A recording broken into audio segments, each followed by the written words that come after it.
Good morning, Philippines. Well, there's been a lot of emotionalism, tears, upset, and anger over what's happened to Canada. And it's too late. The Canada that you thought you knew no longer exists. And let me explain some of the historical facts and statistics that prove me right.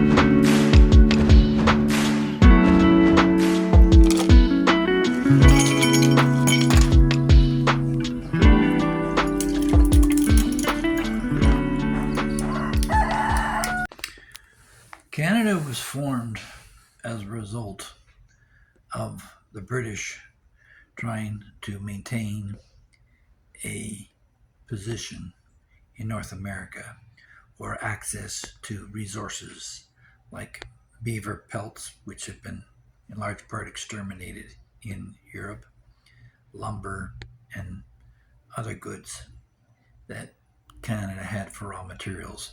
And Canadians, as a result, have long been known as hewers of wood and haulers of water.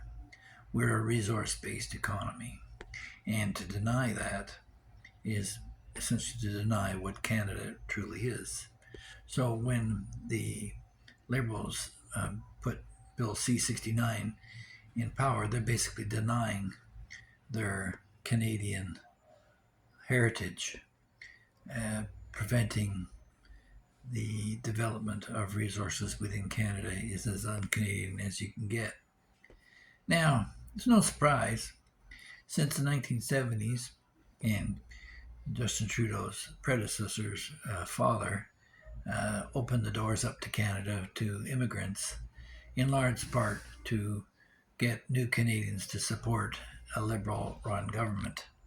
And they are considered to be grateful for the Liberals having to open the door for them. As a result, the very people who built Canada were shoved aside. Everybody from the Selkirk settlers in Winnipeg, the Métis, the work with the native peoples through the Crown. A lot of the natives survived the genocide that went in the south of the United States. They traveled north to serve under the protection of the Queen or King at that time. And Pierre Trudeau quipped that while the Americans killed off their Aboriginal people, Canada starved them to death. So there was again a betrayal of what Canada was by Pierre Trudeau a long time ago. Now, there's a large contingent of new immigrants with a prediction that by 2036, I think it is, that Canada will be more than 50% immigrant, where the people who live in Canada weren't born in Canada. So who built Canada? With the construction of the railroad that was built from coast to coast, the last spike driven in Port Moody over a century ago, the promise of access and participation from all the lands through after Winnipeg into Rupert's Land, which would later be broken up into Alberta and Saskatchewan, which are just territories at that time, but brought into Confederation. Since then, of course, we've discovered huge resources of oil and potash, and that's being exported in large part to the United States. So the people who were here were the French, the coureurs de bois, the runners of the woods, the Hudson's Bay Company, which has gone bankrupt now, is gone, one of the oldest companies in the world, and they set out to develop this country, and it was Protestant, Catholic, Anglo-Saxon, and French that built this country, and they are now in a situation where their numbers are dwindling. The population levels of replacement are not being met, and the immigrant is taken over.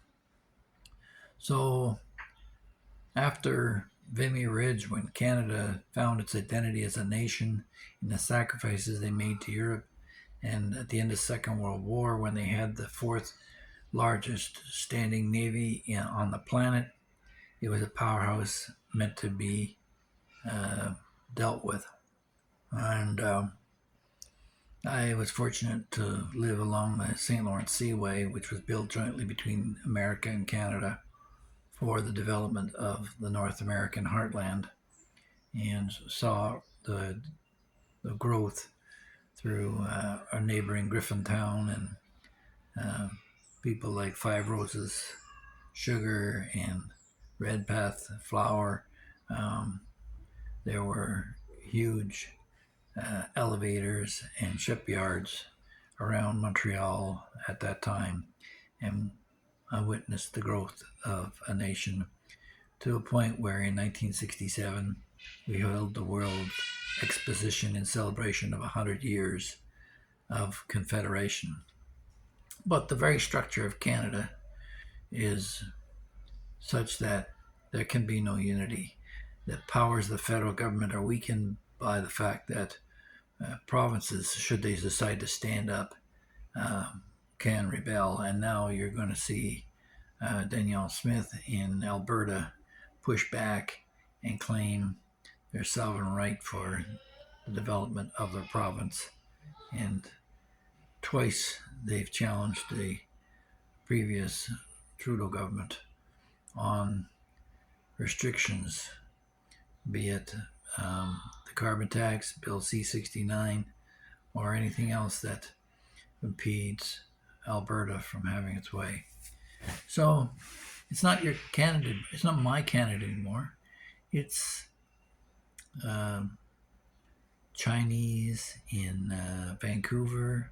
It's Sikh in Toronto. It's very many minorities from Sri Lanka, the Hindus, the Muslims. These people had nothing to do with the development of Canada, and now they're in Parliament as members and representatives elected by other immigrants, and the Canada I knew no longer exists. So, do I fret about it and about something that cannot be changed? Because that cannot be changed. Mark Carney will not fix this. Pierre Poilievre couldn't fix this.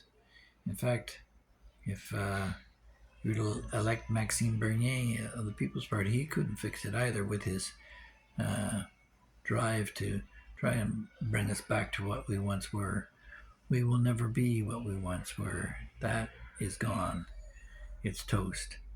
The genocide is complete. The Canadian that we knew of the 1960s is no more. He's on the sidelines, waiting for his demise and other groups to take over and split the country up. And the split is going to come. It's going to come from America in the south, Russia in the north, China on the west, and interests on the east coast from Europe. It'll all be chopped up.